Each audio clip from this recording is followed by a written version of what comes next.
This is Common Sense Radio. Straightforward and no excuses. All right. Come on now. This is the Steve Gruber Show.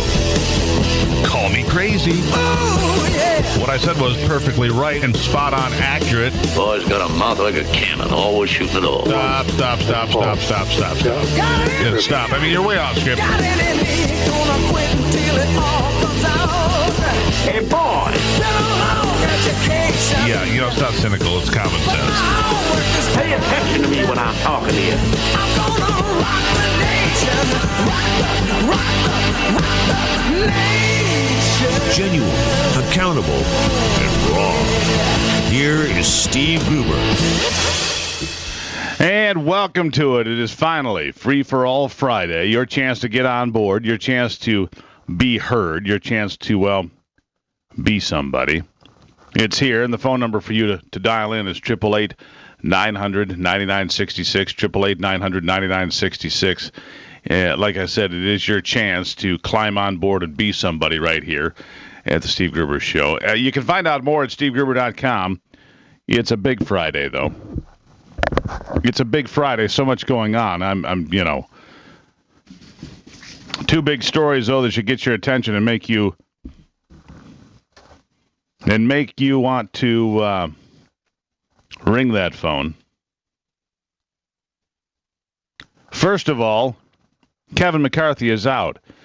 And it is the year of the outsider with the likes of Donald Trump and Bernie Sanders leading those on the right and the left and leaving the political pundits in the normally predictable machine of Washington confused and flabbergasted. That was never more true than yesterday when Kevin McCarthy said, "I'm out." Kevin McCarthy, the guy that was going to replace John Boehner, who told the world he was out just a few weeks ago and said he would serve through the end of October before stepping down. And now he is gone. So Boehner's gone and McCarthy's gone. Will Boehner stay? I don't know. No, but the announcement was a shocker in a city where almost nobody leaves voluntarily, and many are more likely to get carried out in a box than waltzing out on their own terms. Then, of course, McCarthy, the California expected to slide into the seat. He made the big mistake of making some comments about the Benghazi committee, where he basically said, in effect, that the Benghazi committee has been responsible for the decline in numbers from Hillary Clinton, which is true.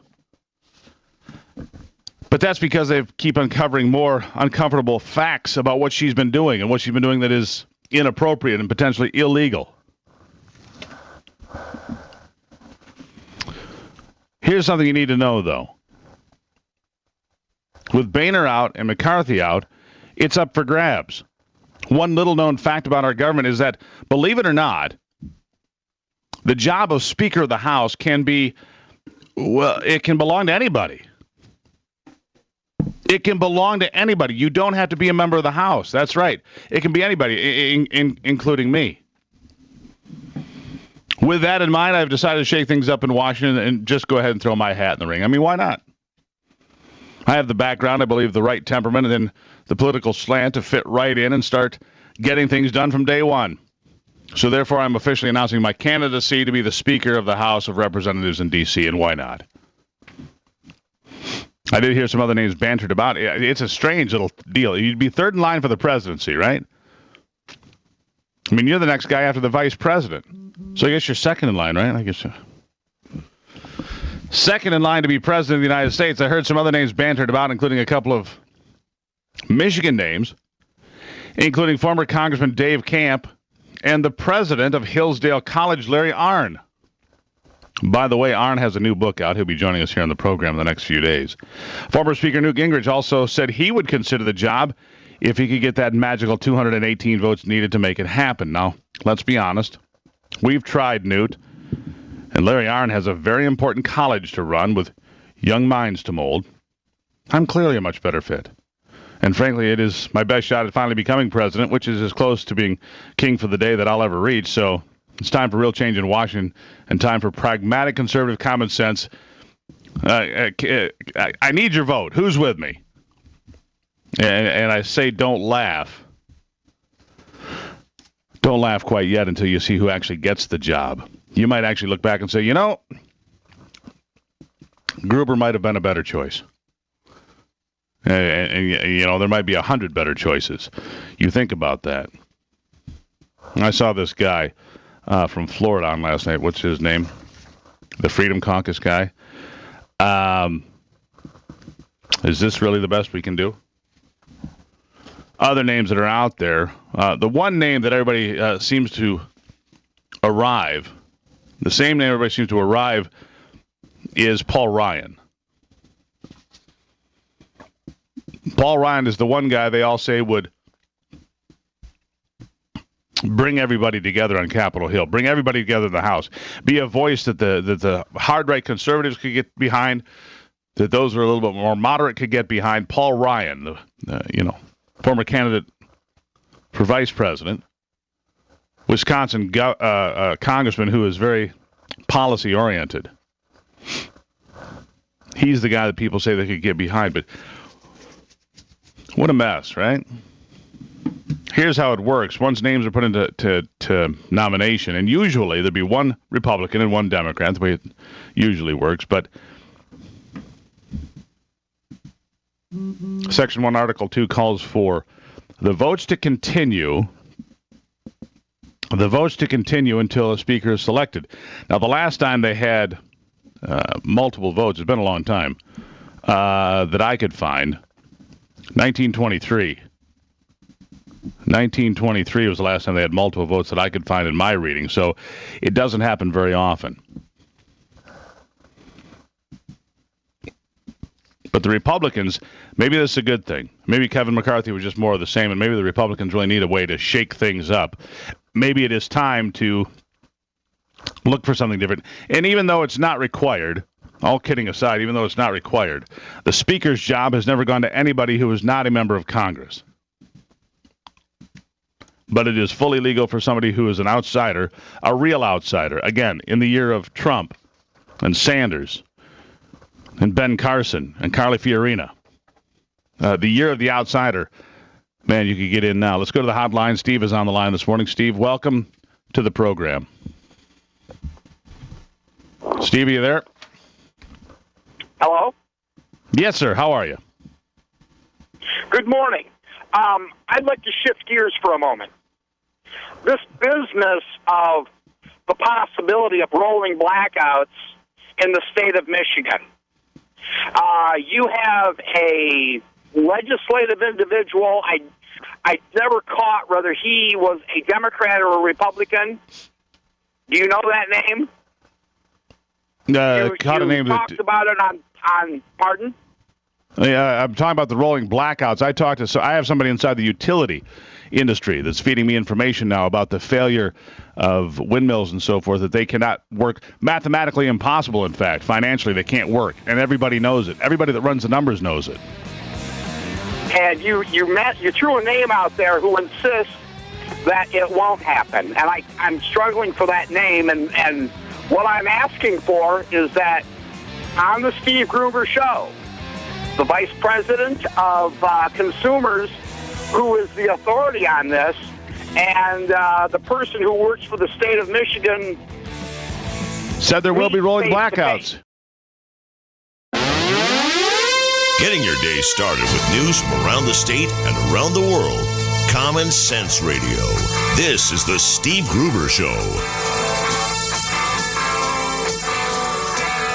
Riding the storm out, waiting for the thaw out, on a full moon night in the Rocky Mountain winter.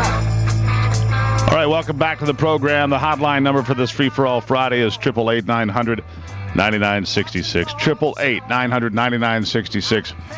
Dan Bishop was the representative from Consumers Energy that was here. We also had the vice president of Consumers Energy on and discussed the idea that there will be rolling blackouts, part of the new normal for 2016 in Michigan. And since that time, I've developed a source inside one of the major utilities here in Michigan that says, listen, these $5 million windmills that run about, well, he said between 17.3 and 20 21.5% of the time, somewhere in that range. They don't spin that often here in Michigan. So when they do run, they can power about 380 houses. But the other problem is they require maintenance. And that costs a lot of money. And they have a lifespan of about 20 years. I mean, it's a big turbine that when it spins fast. I mean, there's a lot of moving parts break. Steve is still hanging on the line. We wanted to make sure we could finish his comments. Steve, welcome back. Good morning, and thank you for the privilege of coming on. Point I'm trying to make is you have a representative from the state of Michigan saying that there won't be any rolling blackouts. I don't know about you, but I am, after the way government has run several other things, I am not willing to leave it to their call, whether we have rolling blackouts or not, and what their opinions are. I believe in this case that, please, do you remember the name of that person? I don't, but here's the thing I can assure you of.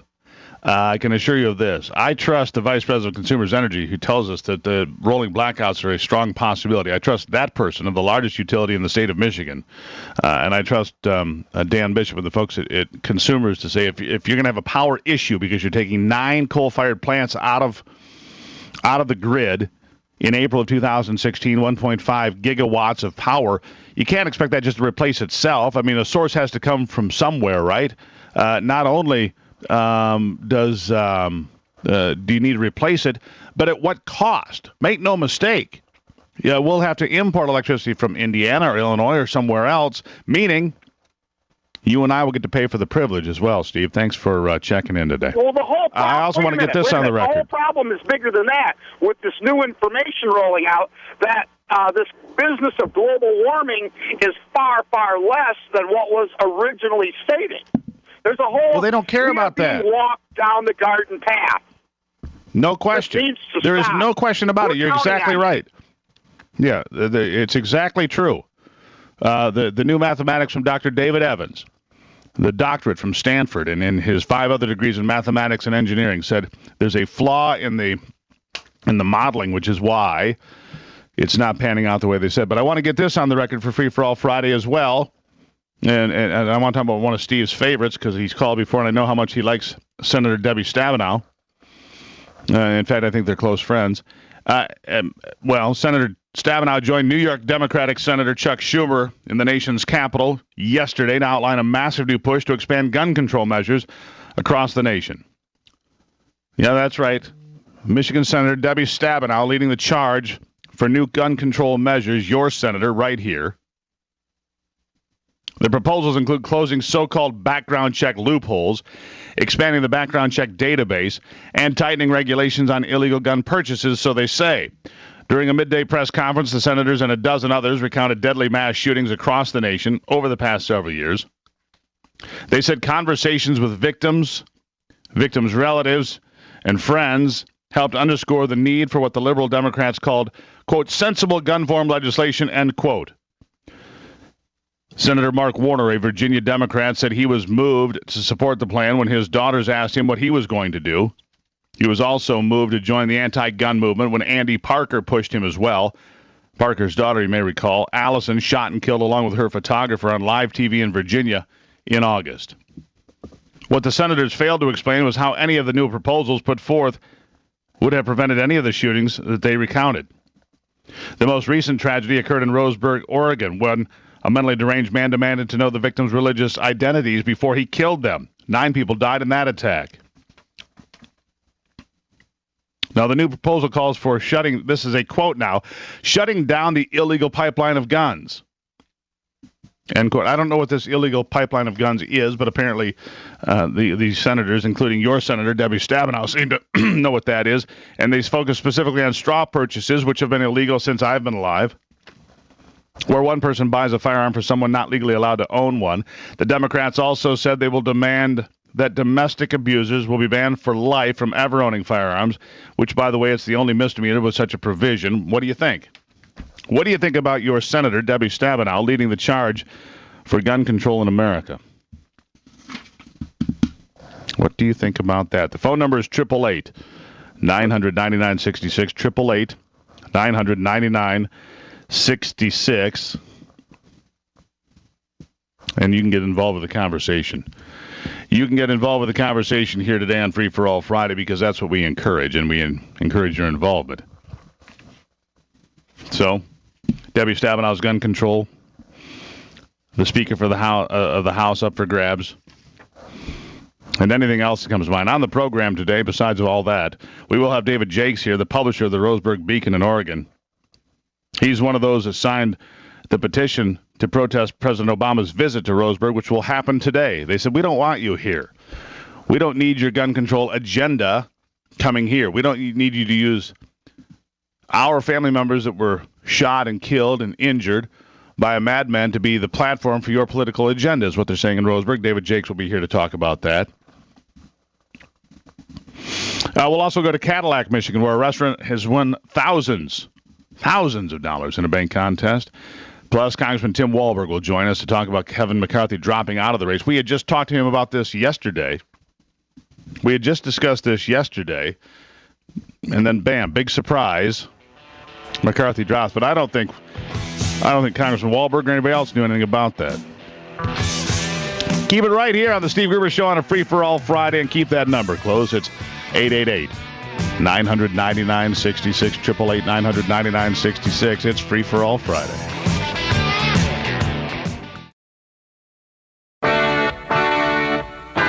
Keeping you in touch with Michigan and the world.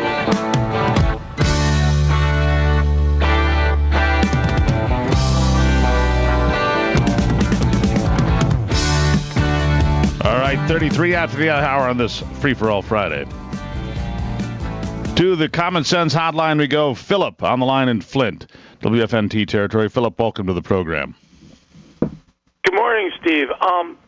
I think we ought to do what they did in Germany. You let the government set a rate to buy power from, like solar panels, and companies go out and market their products to people, and they build solar panels in the fields, and they generate the electricity and pump it into the grid. I mean, they did it there. They get 30% of their power that way in Germany. Do you know what the cost of electricity is in Germany, Philip? Do you know how expensive it is? Probably more than here, but we several times start more. Doing it, and life will work. But why would we do that? You know who gets punished the most, Philip? The people that can least afford it, the people at the bottom end of the financial spectrum. The people that see their it might not mean much to you if your bill goes up $25. What's that? I think about some of the things the leaders have done, and they gave a bunch of money to Solyndra. That didn't work out. Well, that was a disaster. They shouldn't do that at all. And so, no, I actually disagree with you strongly. I don't think we should do anything like Germany did, except for one thing that Germany did. They sent their company Siemens over here, which builds all of these windmills, and Siemens is extracting tens of billions of dollars from the American taxpayer. We should return the favor and send some company over there to sell them some technology that doesn't really work, jack the price through the roof, and put some Americans back to work. That's a good idea, Philip. Let's try that one. Let's move down the line here. Len Smith, Vice President of the Grand Blanc Huntsman Club, is on the line this morning. Len, welcome to the program. Good morning, Steve. How are you, sir? Doing well. Thank you very much. How are you? Pretty good. I just wanted to make a comment this morning about, some of the good things gun owners do. 2 weeks ago at the Huntsman's Club, we had our 6th annual breast cancer fundraiser. Bust them for breast cancer. A little play on words there. And we raised $9,155 in one day event. Well, that's good. Way to be a part of the community. See, gun owners are doctors and lawyers. Over $50,000 for 6 years. And that's a tremendous, undertaking for a group of grassroots movement. And Len, see, people don't realize. They say, well, how many, guns have prevented mass shootings? Well, who knows? Because nobody reports on the mass shootings that didn't happen. You see. Anyhow, right. Len, I appreciate your efforts. It's only the bad things that get reported, not the good ones. You're absolutely right, Len. Thank you for checking in, my friend. There you have it. Free for all Friday. 888-900-9966. 888-900-9966. WFNT over there, getting those callers in the mix today. Shifting gears just a little bit now. Shifting gears just a little bit now. Genevieve Wood is a senior fellow in communications and the senior contributor for the Daily Signal. And if you didn't hear this, the United States government has deported the fewest number of people that we have deported in a decade. We're taking more in than we've ever taken in, and we're deporting less. Which makes you wonder, about Kate Steinle and the other folks that have fallen victim to this. But more importantly, the overwhelmed infrastructure in some places. Some of these small towns just can't take the influx. Genevieve, welcome to the program. Good morning. Good to be on with you. Glad to have you here. So this is like the other shoe dropping now is what it seems like. We're taking in more than we've ever taken in with this big influx, certainly in 2014, and now we're deporting less. Why are we deporting less would be my question. Well, it's a very good question, especially when you have people like, Hillary Clinton now running around talking about on the campaign trail that we're deporting too many people and we need a more, quote-unquote, humane policy. Look, Steve, we actually, when you add up the numbers of the people that we're both taking from inside the country, people who've come in, so not right on the border, but inside the country, the interior, you take those numbers and you add them to the numbers of the people that they first cross over, we catch and immediately turn around. We're actually sending fewer people back than we have done since the early 1970s. So, yes, it's dropped like 50% in the past 4 years under this administration, but it's dropped. I mean, if you look at the overall numbers, we're doing less now than we did since the early 70s. And not only that, we're even deporting fewer criminals, right? So the administration at one point said what we're doing is now we're just focusing on the really bad folks. That's why we're deporting fewer, because we're just trying to find the really bad ones. But as it turns out, we're even finding fewer of those and sending them back. See, the only reason you bring this to our attention, Genevieve, is because you have no compassion, and you're probably a borderline racist, you see.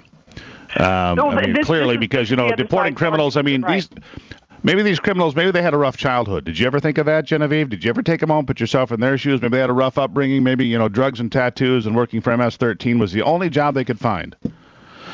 And if we only had a jobs program. That's the talk by some, yeah. But the reality is, what about, I heard you in the open, what about Kate Steinle? And what about a lot of other Americans? Her story is one that made national headlines, but the fact is that, again, if you look behind those headlines, there are a lot of other stories very similar to hers. And look, we're the most compassionate country in the world when it comes to immigration. We take over 1 million people a year legally into this country. 1 million. No other country in the world does that. So not even close. The problem here is not... What's that? I said not even close. We take 1 million people a year in here, which is more than the rest of the world combined. No, that's right. That's right. So when people throw out the compassion thing, they need to understand we're doing a lot of good for people who want to come here. And what we need to be doing is fixing a system so that more people can come who should be coming, who are waiting in line to come. But the Obama administration, I think they have subversive ideas. I think when he says he wants to change what the country looks like, transform it, part of that is transforming the people that are here. And look, these are folks who line up to become, most likely, not conservative voters, not Republican voters, but to the extent they do anything, become Democrat voters. But, the criminal element is important, but people should also know just the overall cost to our system in terms of policing, in terms of our public schools, in terms of health care. All of that is impacted by these numbers that local communities just can't support. Well, and you said something there, and we're on the line with Genevieve Wood, senior contributor at the Daily Signal. Here's my point. Was the immigration system broken in 1970, 1980, 1990? My answer is probably not. And the fact of the matter is the system's no different today than it was then. The difference today, it's unenforced. I mean, I know a lot of people that have come here from Israel and Canada and Vietnam and other places that I've met and deal with on a regular basis, legal immigrants. And they went through that system that worked just fine. They had background checks and health screenings, and, they came here and they went through the process and filled out the paperwork. There's nothing wrong with our immigration system except for one thing. It's not being enforced, in my estimation. What do you think? Well, I think the number one problem is that we're not enforcing the laws that we have on the books. That is very true. But I would argue that we have a system that is more bureaucratic than it needs to be. We have a visa program that's outdated. I mean, again, many of the people who are in this country illegally, over 40%, are not people who crossed the border and snuck in. They're people who came here legally on a visa and simply overstayed it. And nobody ever went to go find them or to do anything about it. So, again, to me, that's both a bureaucratic problem and it's a problem of not enforcing the law and not wanting to do anything about it. So I say we start with enforcing the laws on the books. It's kind of like the gun control debate. We don't need new laws. We need to use the ones that we already have. Then you have a much better idea of what's the real problem. Genevieve Wood, a pleasure. Senior Fellow in Communications and Senior Contributor at the Daily Signal. Thank you so much for stopping in again, Genevieve. Thank you.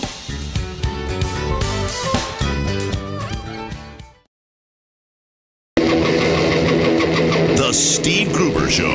American values with Midwestern common sense. I like to dream. Yes, right between the sound machine.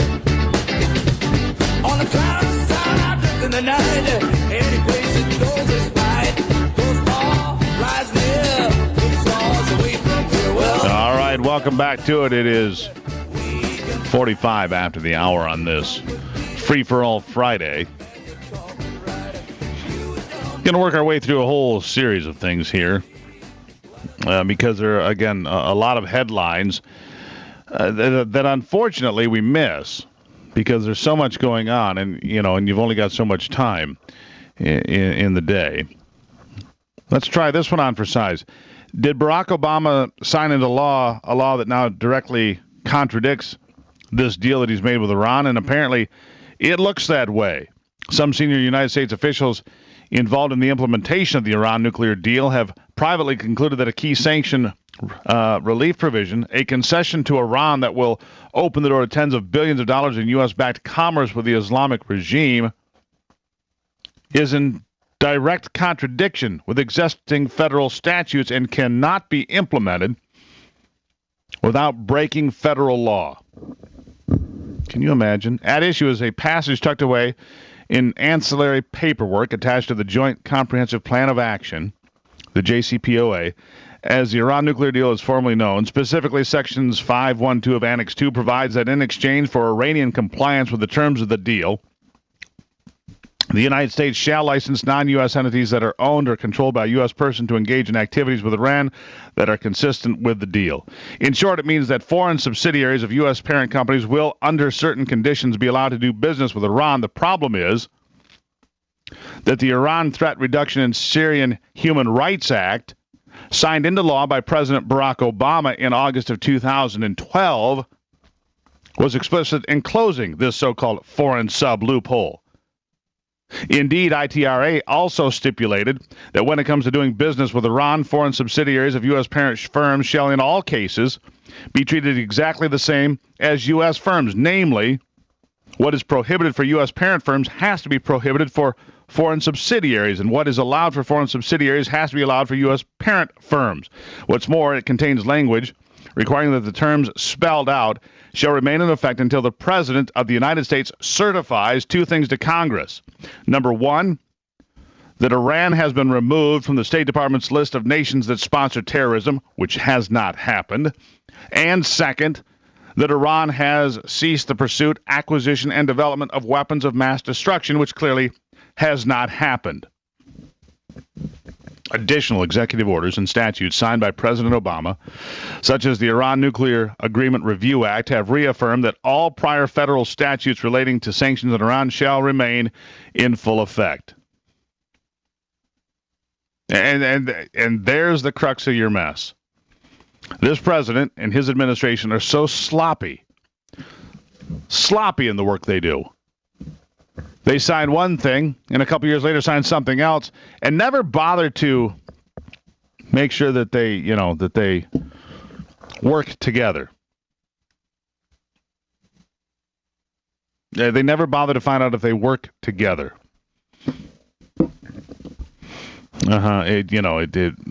It's a huge problem. The apparent conflict between the reopening of the loophole and existing U.S. law leaves the Obama administration with only two options going forward. The first is to violate the first. Violate federal law, your own law, the law you signed, the law signed by Barack Obama. Violate that federal law in pursuit of your. And what difference does it make? Senator Ted Cruz is maybe right about this. The lawless president. What does he care? He signs one, he follows it, he doesn't follow, he does what he wants. So you violate federal law and allow foreign subsidiaries to be treated differently than U.S. parent firms. The second option is to treat both categories the same. but still violate the section that required Iran's removal from State Department terror list as a precondition of such licensing. It would also renege on many of the promises of senior U.S. officials to keep the broad array of American sanctions on Iran in place. Chris Backmeyer, who served as Iran director for the National Security Council between 2012 and 2014 and is now the State Department's deputy coordinator for sanctions policy, said to Politico last month, there will be no sanctions relief of our primary embargo. We are still going to have sanctions on Iran that prevent most Americans from engaging in most commercial activities. Well, that would be in direct contradiction to what they've said in public. Likewise, in a speech at the Washington Institute for Near East Policy, Adam Zubin, the acting Undersecretary of Treasury for Terrorism and Financial Crimes, described Iran as the world's foremost sponsor of terrorism and said existing U.S. sanctions on the regime will continue to be enforced. U.S. investment in Iran will be prohibited across the board. Nominated to succeed his predecessor at Treasury, Zubin appeared before the Senate Banking Committee for a confirmation hearing the day after his speech to the Washington Institute. At the hearing, Senator Tom Cotton, the only veteran serving in the United States Senate, asked the nominee where the Obama administration finds the legal underpinnings for using the JCPOA to reopen the foreign sub-loophole.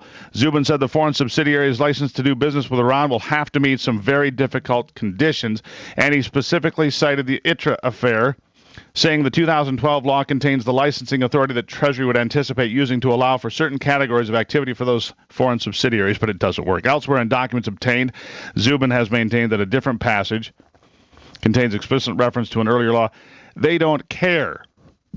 They'll do as they please. They are completely lawless.